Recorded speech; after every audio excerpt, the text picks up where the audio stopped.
토끼와 거북이가 시합한 이야기를 우리가 잘 알고 있습니다. 거북이를 기다리다가 토끼가 그만 잠이 들어가지고 거북이가 승리를 했습니다. 이제 속편이 나왔는데 그 토끼 아들하고 거북이 아들이 만났다고 합니다.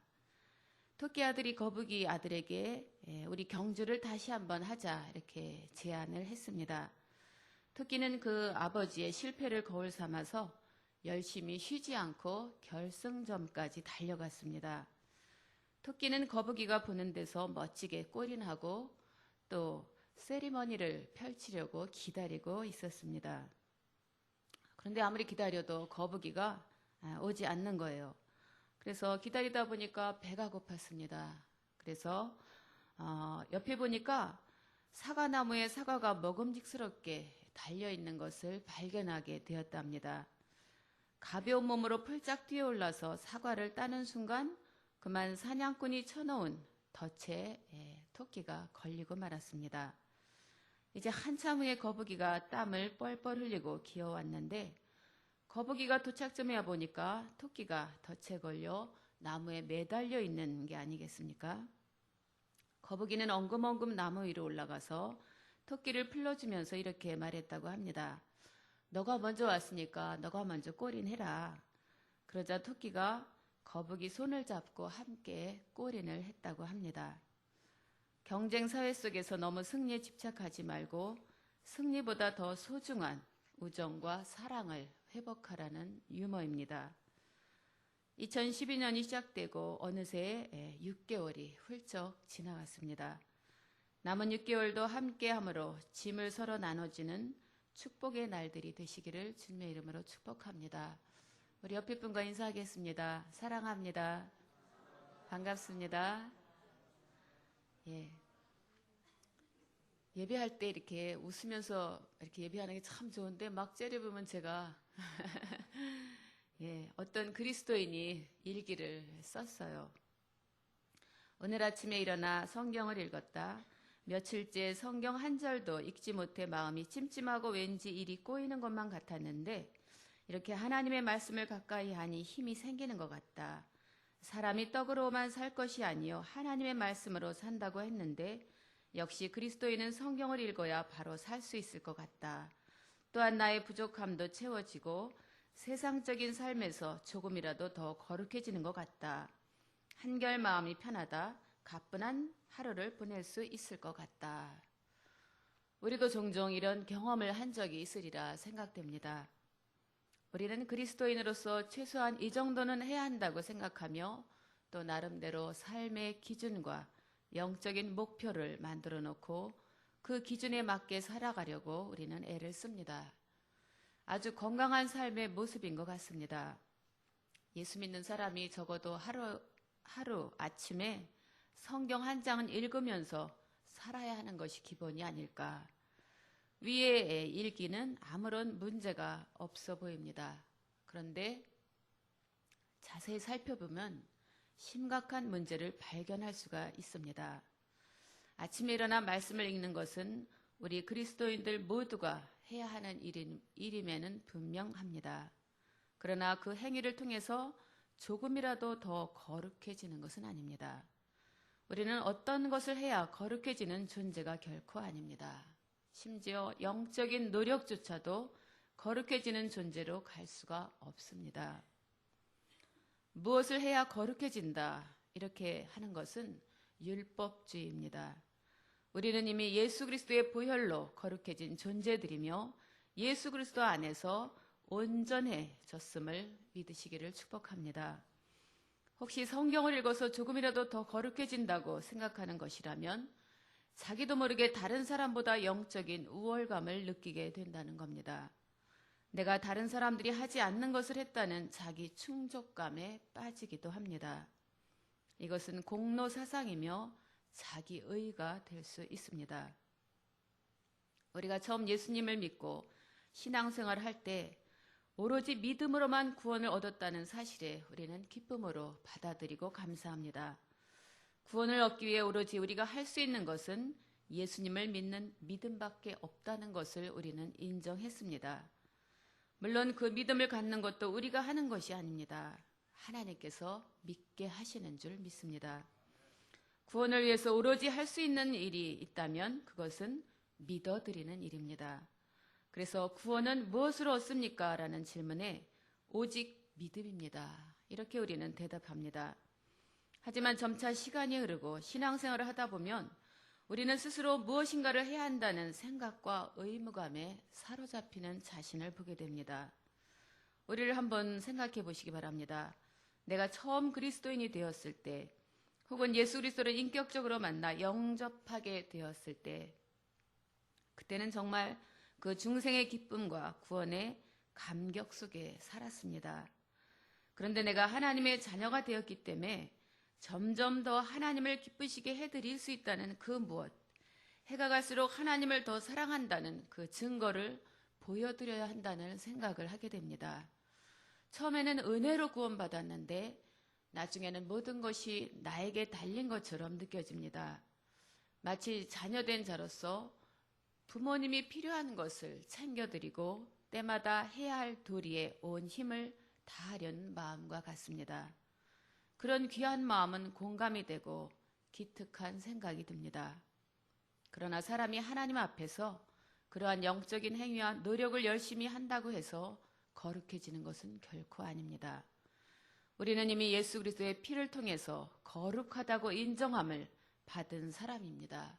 그래서 우리가 성경을 읽는 것으로 조금이라도 거룩해질 수 있을까? 우리는 당연히 그렇다고 생각하며 살 수 있습니다. 그러나 결코 우리는 우리의 노력으로 또는 우리의 어떠한 행위로 영적인 노력을 지속한다 해도 우리의 힘으로는 조금이라도 거룩해질 수 있는 존재가 아님을 우리는 꼭 기억해야 합니다. 바울은 이렇게 선포합니다. 기록된 바 의인은 없나니 하나도 없으며 기록된 바 오직 의인은 믿음으로 말미암아 살리라. 우리가 예수님을 믿어서 구원에 이른 것 같이 우리의 거룩함도 믿음으로 된 것임을 우리는 믿으시기를 바랍니다. 인류를 향한 하나님의 구원 방법이 있습니다. 유대인이 구원을 얻는 방법은 율법을 지키는 것이었습니다. 반면에 율법이 없는 이방인은 양심의 법에 따라 자기의 의로움을 따라 그들을 판단하셨습니다. 예수님을 믿는 우리는 무엇으로 판단하실까요? 우리에게 주신 복음인 줄 믿습니다. 그리고 복음 안에 있는 하나님의 의, 바로 예수 그리스도인 줄 믿습니다. 바울은 또 이렇게 선포합니다. 복음에는 하나님의 의가 나타나서 믿음으로 믿음에 이르게 하나니 기록된 바 의인은 오직 믿음으로 말미암아 살리라. 복음 안에는 하나님의 의이신 예수 그리스도가 나타나서 믿음으로 믿음에 이르게 하시고 믿음으로 또한 살게 하시는 줄 믿습니다. 그리스도인들이 복음 안에서 믿음으로 구원을 얻음에도 불구하고 유대인들이 살아가는 율법으로 살아가려 합니다. 복음으로 하나님께서 주시는 은혜와 자유와 거룩함을 누림에도 불구하고 자기의 의로 옳은 것으로 살아가려 할 때가 많다는 겁니다. 율법주의와 공로사상, 자기 의가 교회 안에 만연되어 있기 때문에 그렇습니다. 아니, 그것들을 믿음으로 착각하고 살기 때문에 그렇습니다. 우리 안에도 이런 모습은 수도 없이 많이 있습니다. 말씀을 읽습니다. 기도를 합니다. 찬양을 합니다. 영적인 노력을 합니다. 그 이유가 무엇일까요? 그 이유는 내가 그것들을 행함으로 좀 더 영적으로 나아졌을 것으로 생각하기 때문입니다. 남들보다 나은 영적인 행위를 했다는 생각에 뿌듯한 마음을 갖기도 합니다. 새벽 예배에 참석 안 하다가 하루 참석하면 자신도 모르는 대견함이 우리에게 생깁니다. 거기에다 자신이 거룩해진 것 같다는 생각에 동의해 버린다면 그것은 영적인 공로사상이 되고 자기 의가 되고 맙니다. 그러면 우리가 어떻게 거룩해질 수 있을까? 만일 우리가 어떤 영적인 행위를 해서 거룩해진다고 한다면 그 행위를 많이 할 때는 거룩해지고 하지 않으면 거룩해지지 않습니다. 그렇다면 우리가 할 때가 많은가, 하지 못할 때가 많은가, 우리가 자문해 볼 때 우리는 분명히 하지 못할 때가 더 많은 것을 고백을 하게 됩니다. 그래서 우리는 매주일 주일 예배 드릴 때마다 한 주간에 알게 지은 죄, 또 모르게 지은 죄를 다 용서해 주옵소서, 이런 대표 기도를 우리가 매번 들으며 살아야 하는 겁니다.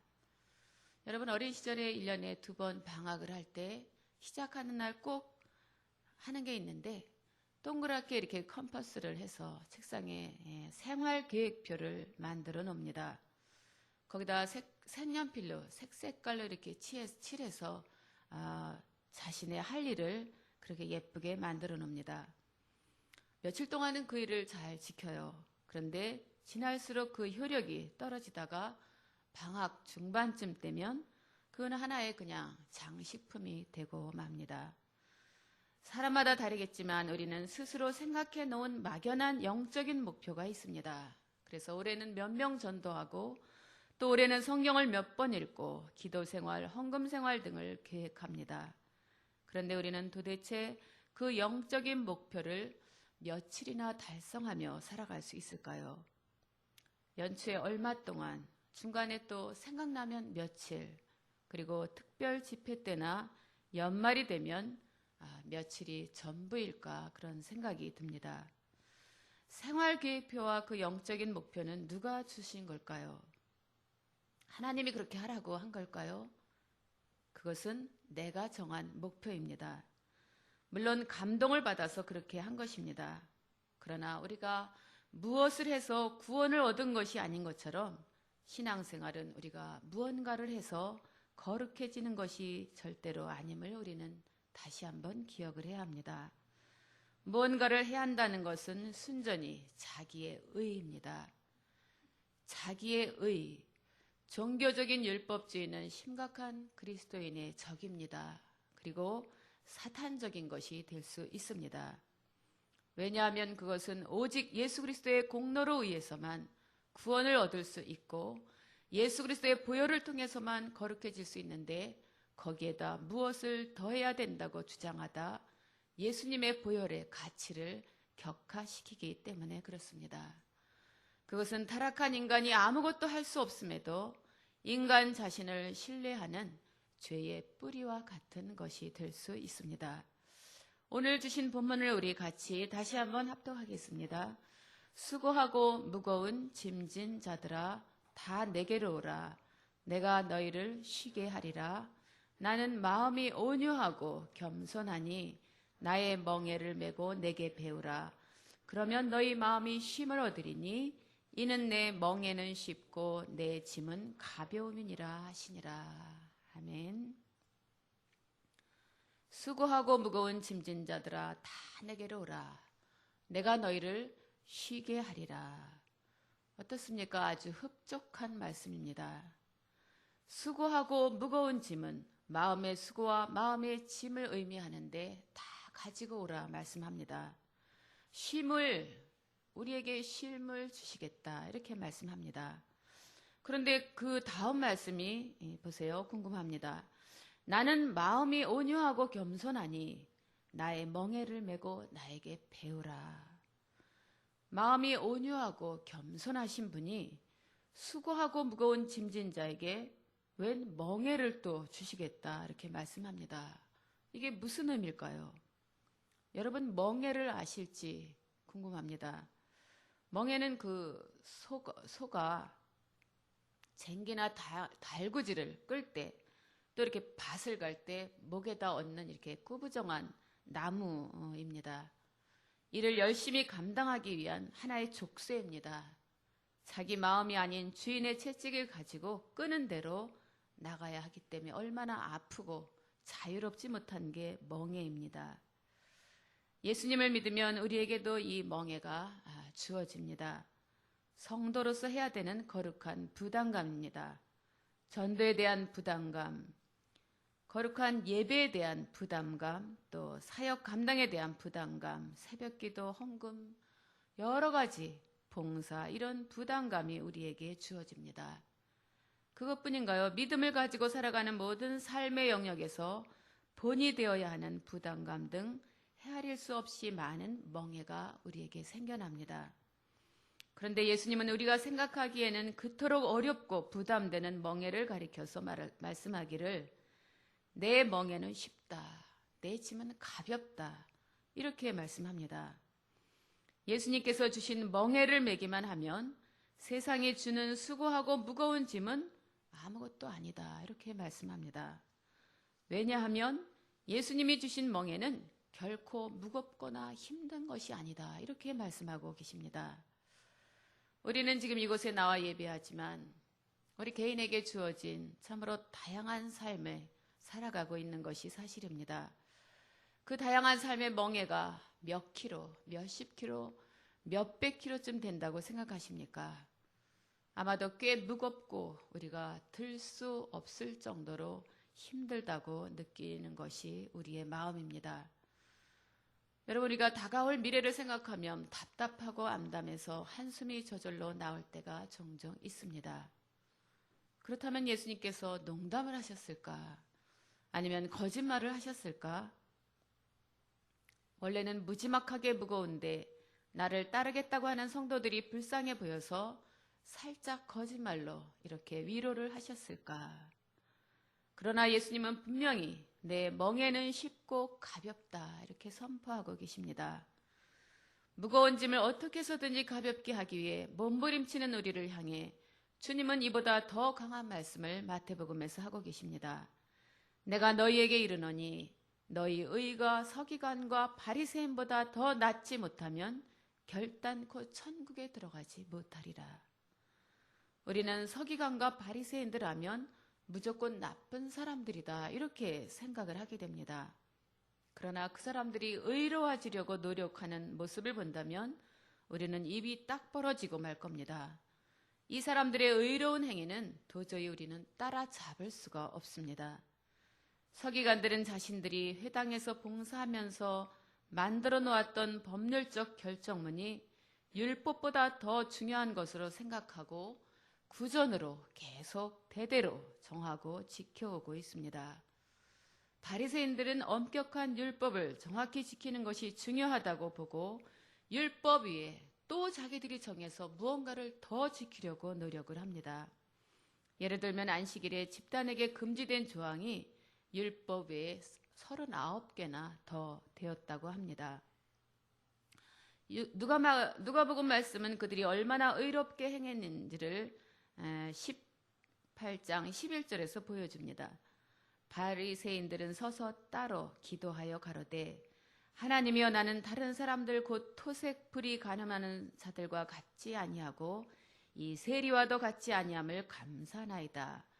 나는 일에 2번씩 금식하고 또 소득의 11조를 드리나이다. 바리새인들은 안식일에는 500보 약 2km 이상을 걸으면 큰일 난다고 합니다. 처음에는 그들도 선택받은 백성으로서의 삶을 감사하며 살았을 것입니다. 그러나 점점 무엇인가를 해야 하는 생각에 하나님의 말씀보다 좀 더 큰 탑을 자기들의 어깨 위에 올려두게 된 것입니다. 예수님은 우리에게 말씀합니다. 그런 서기관과 바리새인들의 의보다 더 낫지 아니하면 결단코 천국에 들어갈 수가 없다고 하셨는데 우리는 어떻게 할까요? 우리가 어떻게 그들의 의를 따라갈 수 있을까요? 바리새인들의 기준으로 한다면 우리는 결코 천국에 들어갈 수 없는 사람들입니다. 그보다 더 수준 높은 의를 우리가 행할 수 없기 때문에 그렇습니다. 그런데 그렇게 할 필요가 없습니다. 그렇게 할 수도 없는 우리 자신들입니다. 그렇다면 주님이 말씀하신 우리에게 요구하는 의는 도대체 무엇일까? 그것은 더 높은 차원의 의, 바로 예수 그리스도를 통해서만 주시는 의, 오직 믿음으로 의롭게 되는 의만 가지고 살라는 하나님의 말씀인 줄 믿습니다.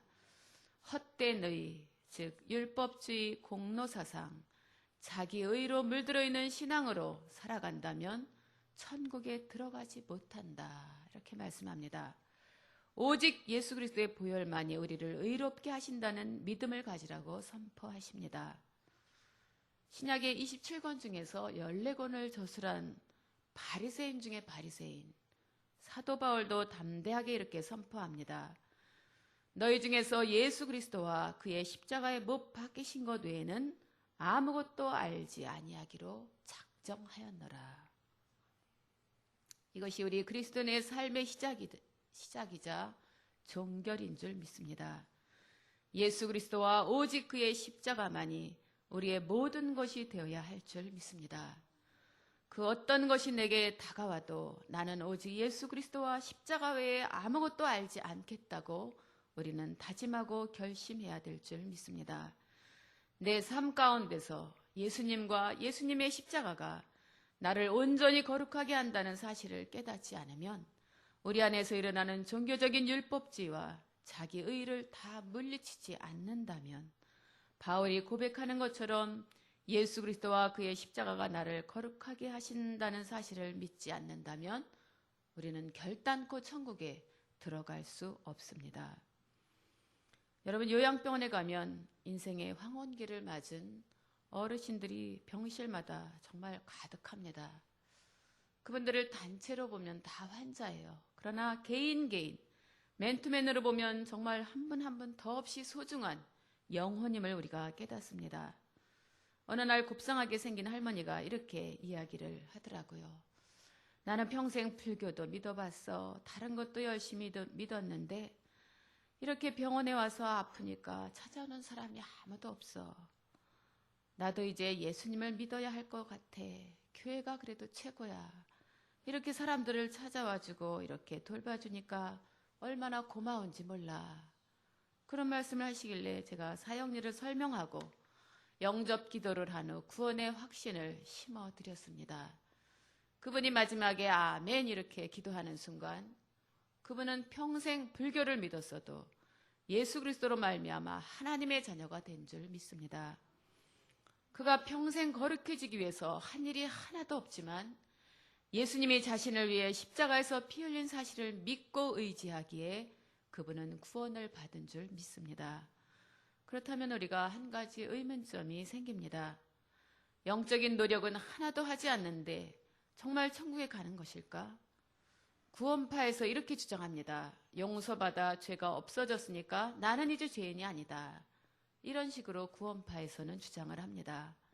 그것에 대한 답은 우리의 삶의 영적인 노력은 꼭 필요하다고 말씀드립니다. 아니, 반드시 해야 된다고 말씀드립니다. 그러나 이유와 목적이 이전과는 달라야 합니다. 우리가 예배에 참석하고 말씀을 읽고 영적인 행위를 하는 이유는 우리의 내면을 하나님으로 채우기 위함인 걸 우리는 꼭 기억해야 합니다. 우리의 빼앗긴 마음을 되찾는 일이기도 합니다. 우리에게 주신 십계명은 빼앗긴 마음을 되찾는 일입니다. 다른 신에게 빼앗긴 마음, 만들어 놓은 우상에게 빼앗긴 마음, 자녀나 사업, 명예가 만들어질 때는 몰랐는데 애써서 그것을 만들고 보니 그것이 그만 우상이 되어버립니다. 그래서 빼앗긴 마음의 실체는 결국은 수고와 무거운 짐이기에 예수님은 그 모든 것을 내게 다 맡기라 이렇게 명령하십니다. 우리는 예수님의 보혈로 의로운 존재가 되었지만 전에는 우리도 다 그 가운데서 육체의 욕심을 따라 지냈습니다. 육체와 마음이 원하는 것을 하면서 다른 이들과 같이 본질상 진노의 자녀였던 것을 우리가 고백합니다. 우리 안에는 부정할 수 없는 타락한 본성이 그대로 존재합니다. 그래서 인간을 자연인의 상태로 내버려 두면 반드시 죄를 짓게 되어 있습니다. 예레미야 선지자는 이렇게 선포합니다. 내가 평안할 때는 내가 네게 말하였으나 내 말이 나는 듣지 아니하리라 하였나니 내가 어려서부터 내 목소리를 청종치 아니함이 내 습관이라. 인간은 항상 무엇인가를 욕망하게 되어 있습니다. 그런데 그 욕망은 선한 것보다는 악한 것을 훨씬 더 쉽게 선택하게 되어 있습니다. 종교개혁자 칼빈은 이렇게 말합니다. 인간이 선을 행하는 것은 항상 제자리로 돌아와 다시 선을 행한다. 이렇게 말합니다. 그러나 악은 항상 한 걸음 나아간 자리에서 다시 시작하여 더 멀리 나아가게 된다. 악한 일에 양이 차지 않는다. 그런 말입니다. 그래서 전과자가 된 사람은 다음에는 이것보다 더 지능적으로 잡히지 않도록 연구하다 보면 더 교묘한 방법으로 범죄를 저지르게 된다고 주장합니다. 오늘 거룩한 주일 일찍 예배하는 사랑하는 성도 여러분, 우리의 욕망을 하나님의 영으로 채우시기를 주님의 이름으로 축복합니다. 우리의 욕망을 하나님으로 채우려면 우리의 영적인 노력과 헌신이 절대적으로 필요합니다. 우리의 욕망을 하나님 말씀으로 채우지 않고 세상의 헛된 욕망으로 채워 절제하지 않는다면 우리는 분명히 하나님과 점점 멀어지게 됩니다. 우리가 삶에서 영적인 노력을 해야 하는 두 번째 이유는 우리가 하나님을 사랑하기 때문에 그렇습니다. 하나님을 사랑하기 때문에 하나님과의 관계를 지속하고자 그분의 말씀을 읽고 우리는 묵상하고 예배하는 줄 믿습니다. 말씀을 알지 못하면 무엇이 하나님의 뜻인지를 분별할 수 없기 때문에 우리는 말씀을 사모하며 살고 있습니다. 하나님을 사랑하기 때문에 그분과의 특별한 시간을 우리는 자주자주 갖게 되기 원합니다. 내가 누군가를 사랑한다고 생각해 보세요. 그 사람을 더 보고 싶고 더 같이 있고 싶고 그 사람만 생각하면 기쁘고 내가 가진 모든 것을 그 사람에게 주고 싶습니다. 그것이 바로 사랑이고 우리의 믿음입니다. 사랑의 사도 요한이 이렇게 외칩니다. 사랑 안에 두려움이 없고 온전한 사랑이 두려움을 내어 쫓나니 두려움에는 형벌이 있음이라. 두려워하는 자는 사랑 안에서 온전히 이루지 못하였느니라. 하나님은 우리에게 율법이 아닌 사랑 속에서 살아가라 이렇게 말씀합니다. 율법적인 삶은 정죄가 따라옵니다. 법을 어기지 않으려고 살려고 하기 때문에 언제나 우리에게 두려움이 있습니다. 그러나 하나님과의 깊은 사랑의 관계에 있다면 은혜도 주시고 용서도 해주셔서 그 사랑이 진정한 자유를 누리고 우리에게 늘 함께 하시는 줄 믿습니다. 저는 하나님께 기도할 때 가끔 반말로 하나님께 기도해요. 하나님 나 있잖아. 나 오늘 너무 기분 좋아. 그래서 하나님을 업어주고 싶은데 어떻게 할까? 또 제가 막 엄청난 일을 만났을 때 하나님 도대체 왜 그래? 왜 그러는 거야 도대체? 하나님 뭐 하는 거야 지금? 그렇게 기도하면서 제가 그래요. 사랑하고 친한 사람한테는 반말을 해도 괜찮습니다. 이렇게 반말로 기도하는 것은 하나님을 그만큼 사랑하는 건 줄 믿습니다. 이제 말씀을 맺겠습니다. 우리는 열매를 맺으려고 살려고 예수님을 믿는 것이 결코 아닙니다. 예수님 안에 우리가 있다면 그 열매는 자연스럽게 맺어갈 줄 믿습니다. 우리에게 선한 열매가 없다면 그것은 아직 우리가 온전한 예수 그리스도의 은혜의 그늘 안에 있지 못하기 때문입니다. 아직 제대로 예수님을 만나지 못했기 때문입니다. 그 나무가 좋은 나무라면 자연스럽게 좋은 열매를 자연적으로 맺으며 살아가게 되어 있습니다. 아무쪼록 사랑하는 여러분, 거짓 복음에 속지 마시기를 주님의 이름으로 축복합니다. 율법주의와 공로사상, 자기 의를 벗어버리고 오직 복음 안에서 우리를 자유케 하시는 그리스도의 십자가의 복음을 누리시기를 주님의 이름으로 간절히 축원합니다. 날마다 주님의 사랑으로 승리하는 저와 여러분 되시기를 바랍니다. 기도하겠습니다.